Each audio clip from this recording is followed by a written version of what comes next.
Shalom Ibu Bapak Sidang Jemaat yang dikasihi dan diberkati oleh Tuhan. Sebelum kita masuk dalam perenungan, mari kita bersatu dalam doa. Kita berdoa. Tuhan, terima kasih pada saat ini kami akan bersama belajar merenungi kebenaran firman-Mu. Tuhan berkati hamba-Mu, sidang jemaat-Mu yang mendengarkan, agar kami boleh saling memahami, mendasarkan firman ini menjadi kekuatan di dalam hidup dan kehidupan kami. Terima kasih. Dalam nama Yesus Kristus kami berdoa. Amin. Nah, yang menjadi dasar perenungan bagi kita pada saat ini diambil dari Yohanes pasal yang ke-20 ayat yang ke-19 sampai yang ke-23 dengan perikop Yesus menampakkan diri kepada murid-muridnya. Dan saya memberikan tema untuk khotbah pada saat ini adalah hidup berpengharapan kepada Allah. Ibu Bapak sidang jemaat yang dikasihi dan diberkati oleh Tuhan kita Yesus Kristus. Suatu ketika diadakan perlombaan melukis.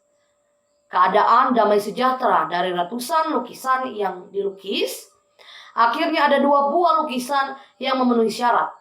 Tetapi juri harus memilih satu di antara kedua lukisan tersebut. Lukisan pertama, ia menggambarkan sebuah danau yang tenang. Permukaan danau yang dilukiskan itu bagaikan cermin yang memantulkan kedamaian. Dan gunung-gunung juga menjulang nyata di sekelilingnya. Ada langit biru dan awan putih di atasnya yang menggambarkan kedamaian.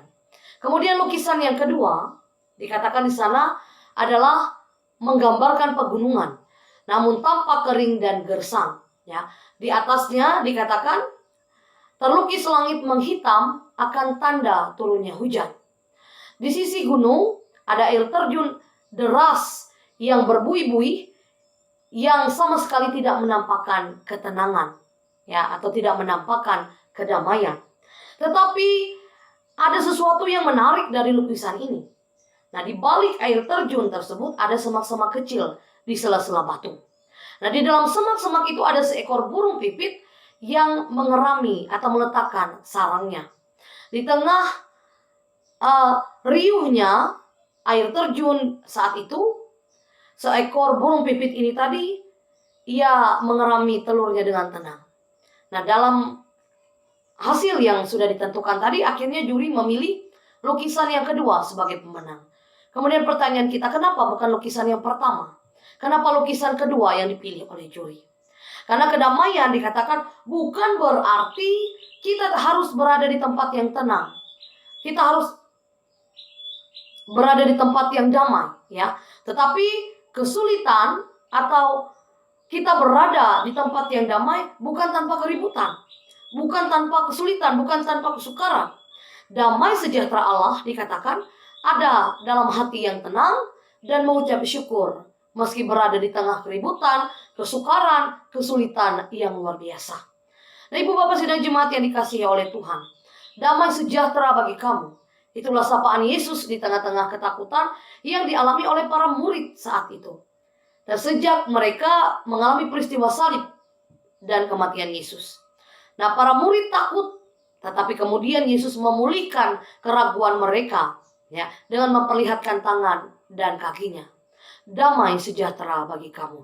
Itulah berita yang menguatkan, yang memberi harapan bagi kita. Yesus sanggup memberi damai sejahtera yang sejati di tengah kesulitan, kesukaran, dan pergumulan. Nah, Ibu Bapak sidang jemaat yang dikasihi dan diberkati oleh Tuhan, Yesus bangkit dari kematian. Itu menunjukkan bahwa dirinya berkuasa atas maut dan kehidupan. Tidak ada seorang pun atau tidak ada yang mungkin, tidak ada yang tidak mungkin bagi Allah. Bahkan kematian sekalipun tidak menghentikan kuasanya. Kuasa Allah mampu yang menembus batas kemustahilan manusia. Yesus mampu membuat mujizat yang besar dengan kuasanya. Yesus adalah Allah yang hidup. Kuasa ajaib Yesus juga akan terjadi dalam kehidupan kita ketika kita percaya sepenuhnya kepadanya. Kebangkitan Yesus merupakan tanda kemenangan. Begitu pula dengan kita sebagai anak-anaknya akan selalu hidup dalam kemenangan. Begitu pula kita sebagai anak-anaknya akan selalu hidup dalam kemenangan. Karena tidak ada seorang pun yang menganggap bahwa segala sesuatu yang dilakukan Allah adalah hanya biasa-biasa saja. Ya, karena tidak ada sesuatu pun yang mustahil bagi Allah. Ya, kemana saja kita berjalan, kehidupan kita selalu beriringan dengan kesukaran, selalu beriringan dengan pergumulan dalam kehidupan kita. Nah, kesukaran selalu menyertai kemana saja anak Tuhan pergi. Orang-orang duniawi akan putus asa ketika ia menghampiri kesukaran.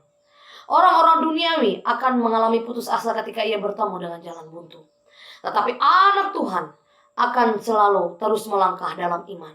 Hidup ini memang tidak lepas dari kesukaran, tetapi bukan tanpa kemenangan dan pengharapan.